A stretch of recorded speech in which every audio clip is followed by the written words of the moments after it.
रांची शहर में जब मैं रह के पढ़ाई करता था, जहाँ से मैंने 12th किया है, तो मेरे रूममेट जो हैं थोड़ा एकदम हट्टा-कट्टाई से तैयार होके घर पर जाएँगे। तो उनके घरवाले जो है यहाँ पर क्या थे कि एक तरीके से बड़े खुश हो जाएँगे, हाँ, चलो लड़का हमारा हेल्दी है। और मेरी मम्मी हाय राम किए रहती थी हमेशा। देखो फलाने का बेटा कितना हेल्दी नज़र आ रहा है, उसके चेहरे की चमक देखो। मेरे पापा तो 10 मिनट जब तक बेइज़्ज़ती मेरी ना कर दें ना, भाई साहब सुकून नहीं मिलेगा, मैं बता रहा हूँ। और मैं चुपचाप ऐसे सर नीचे करके रहता था, ठीक है? देखना ज़रा उसका चेहरा देखो कितना चमक रहा है, क्या करता है तुम वहाँ पे? मम्मी को तो एक आधा बार शक हो गया, भाई साहब हम गलत संगत में पड़ गए हैं। उनको किसी ने ये फ़ोन करके कह दिया कि लड़का तुम्हारा बियर पीता है, बताओ, ठीक है? यहाँ पे अब ऐसा-ऐसा बात आ जाता था, बताओ, समझ ही नहीं आता था। हम हमेशा मम्मी से एक बात कहते थे कि देखो, अगर मैं हेल्दी होके आ रहा हूँ, फिर हमने कहा यार कुछ तो दिमाग लगाना पड़ेगा, मतलब ऐसे काम नहीं चलने वाला ना। तो हमने कहा मम्मी को देखो बात सुनो, अगर हम यहाँ पर जो है खाना से खा के और हेल्दी होकर आ रहे हैं तो यूँ समझ लो तुम्हारा लड़का मेहनत कर ही नहीं रहा है, ठीक है? भाई जब कोई मेहनत करता है तभी तो उसकी आंखों के नीचे डार्क सर्कल आता है, तभी तो उसका चेहरा डल होता है, तभी तो उसका शरीर थोड़ा डाउन होता है। और जो खा के मोटा रहा है एकदम हेल्दी वेल्दी ऐसे तरोताजा हो रहा है, उसने मेहनत किया है, कुछ भी नहीं किया है। ठीक है, तो हमने मम्मी को समझाया देखो तुम चाहते हो अगर हेल्थ पर ध्यान दे तो बताओ, फिर रिपोर्ट कार्ड मत देखना। और अगर चाहते हो रिपोर्ट कार्ड पे ध्यान दे तो हेल्थ मत पूछना, क्योंकि मेरे से दोनों में सामंजस्य बैठेगा नहीं।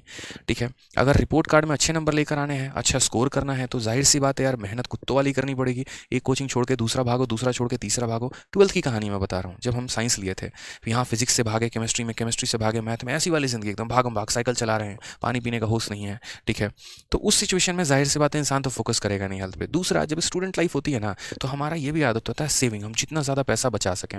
5-5 रुपये बचाने के लिए हम लोग जो है, मैं जैसे उत्तम नगर जब मैं दिल्ली पढ़ाता था, तो उत्तम नगर वेस्ट से उत्तम नगर ईस्ट 5 रुपया किराया है ऑटो का, ठीक है? और पूरे 3 साल में उत्तम नगर वेस्ट से लेकर उत्तम नगर ईस्ट में पैदल गया हूँ कि वो मेरे 5 रुपये बच जाएँ। और उधर से भी मैं पैदल आता था कि यार एक साइड के 5, दो साइड के 10 रुपये काम बन जाएगा।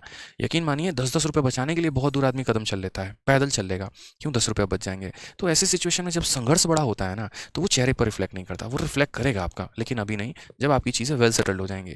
ठीक है, जब आपके पास एक तरीके से अच्छा इनकम आना शुरू हो जाएगा, जब आप लाइफ में आगे बढ़ना शुरू हो जाओगे।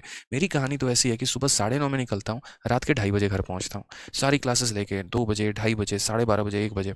सुकून तक नहीं है अपने आप को यार। ठीक है, बस ये है कि घर में कपड़े धुले हुए मिल जाते हैं, जो मर्जी आए एक पहन लिया आज और चल दिए। जो कपड़े सुबह पहन के निकलूंगा ऑफलाइन में, रात तक वहीं रहते हैं। खाना भी यहाँ पर आप बिलीव करोगे यार कि सुबह से मैंने अभी तक घर से खाना भी नहीं खाया। 30 रुपये का छोले कुलचे मेरा भाई लेके आया नीचे से अभी जस्ट, और अभी आपके क्लास के स्टार्ट होने के पहले मैंने वो खाया कि भाई एनर्जी चाहिए पढ़ाने के लिए, बस अब रात में जाएंगे तो सुकून से घर पे खाना खाएंगे। तो जब आपकी शेड्यूल ऐसे हो जाते हैं ना, जब आपका मेहनत जो होता है इस तरीके से होने लगता है, ठीक है, तो आप हेल्थ पर बड़ा कम सा फोकस करते हैं। और मेरा तो मानना शुरू से मेरा उसूल रहा है, हेल्थ को बाद में देख लेंगे, कोई दिक्कत की बात नहीं है, पहले ज़िंदगी जो आगे पड़ी हुई है ना उसको थोड़ा सा देखें। मेरे से कई सारे बच्चों का जीवन यहाँ जुड़ा हुआ है, उनका संवारना बहुत ज़रूरी है, बुक लाना बहुत ज़रूरी है, कंटेंट पर काम करना बहुत ज़रूरी है, टीचिंग करना बहुत ज़रूरी है। हमने तो अपनी ज़िंदगी बना ली यार, ठीक है, जितना करना था हो गया, ठीक है, आगे करते रहेंगे। अब जो आगे हमारे सामने है उनके लिए बेनिफिट सोचना है।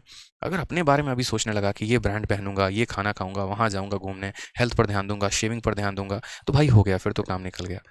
उतना समय नहीं है भाई। जिस दिन 1 मिलियन का सेलिब्रेशन होना था ना, पूरी दुनिया यहाँ पर ब्यूटी पार्लर और सलून में थी अपने आप का मेकअप।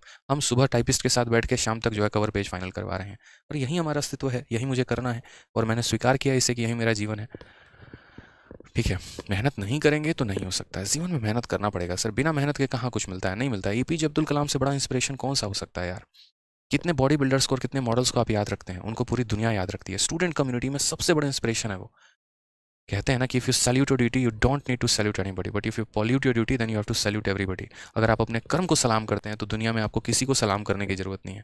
लेकिन अगर आपने अपने कर्म की पूजा नहीं की ना, तो दुनिया पे हर कदम पे आपको दूसरे को सलाम ठोकना पड़ेगा भाई। अपने आप को बनाओ, बाकी में क्या रखा है।